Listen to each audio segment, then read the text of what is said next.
It has been almost 18 years since the tragic events of September 11th. Thousands of New Yorkers are still living with the effects of that day. There have been more than 9,000 cancer diagnoses due to the exposure to toxins during the rescue and the cleanup efforts at Ground Zero.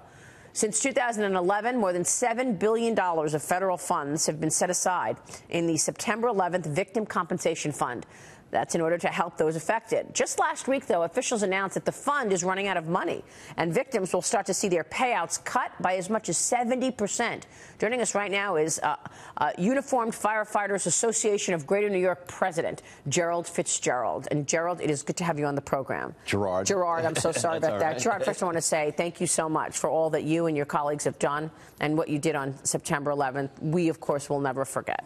Thank you very much. You're headed to Washington today, Gerard, for the 9/11 first responders and victims to meet with the members of Congress. Tell us what you're trying to do. That's actually on Monday, where it's a group of politicians and then some of the unions that were affected by 9/11, and we'll all be there on Monday to announce a new bill to have the fund refunded so that those payouts that, as you mentioned, are up to 70% are fully funded for those, and then for the future folks that are going to contract cancer or other diseases related to 9/11.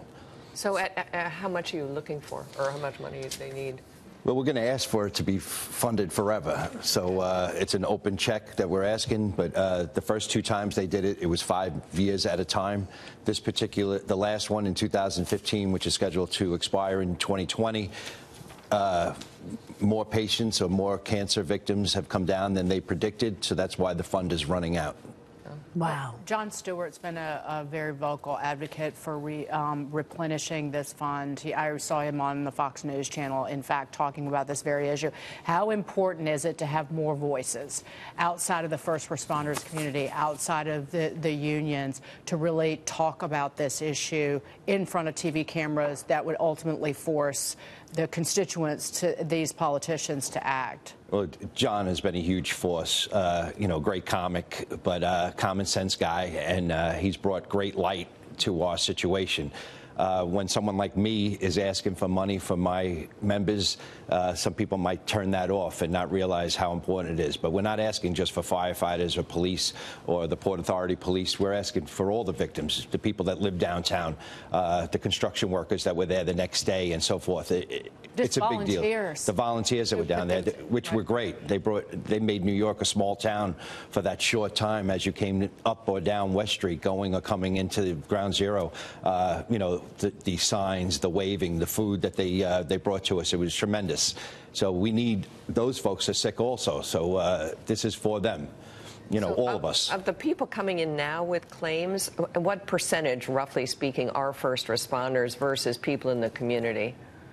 I don't have those statistics on as far as the civilian population, but almost a couple of times a week we're finding out about serious cancers of my members. Just yesterday I found out of a member with stage 2 brain cancer. Oh. So, and they were there for how long after September 11th in terms of the cleanup? I mean, I remember the days after the tragedy. The stench in the air was there for a long time. Certainly, I was down at the New York Stock Exchange. It was years. But how long do you think your members were there, with the cleanup and breathing in that air? We were on and off throughout the full cleanup, so from September until the following May.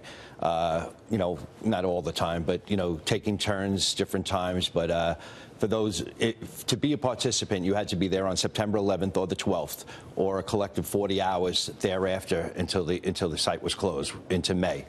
So if you were able to prove that, which was easy for us, to be perfectly honest, but for some of the civilian population, it was a problem. Some of the volunteers, if you didn't know anybody and you just went down there to volunteer, you didn't know, or you don't remember somebody's name this many years later. Or areas, the area around it as well? Well, this fund also includes D.C., the Pentagon, and also Pennsylvania. The actual site of the plane. Right. The clean. Anybody that was involved in those. So it's not just New Yorkers, but there was a lot of us here that are in the fund. One of the issues is a lot of people don't even know that they have potential cancer exposure from being at or near the site until they contract cancer. I'm guessing something like mesothelioma, which is caused by asbestos exposure.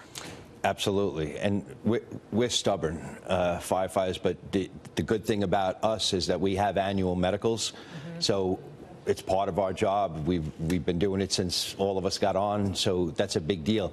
And that's really what helped this out, is that they had that baseline for us as young men, when we were in good shape, early in our career. And then after September 11th, they were able to measure from there how bad we were getting and how quickly. So we have guys getting cancers that are much younger than the national rate or when they should be. So, all the evidence is there, and this is just to refund so that they can have peace. If they retire and then find out that they're going to die from their exposure, that their families will be taken care of. Gerard, thanks so much for doing this and for your efforts. Thank you very much. Good to see you this Thank morning. you all. Good luck on Monday in Washington. Gerard Fitzgerald there.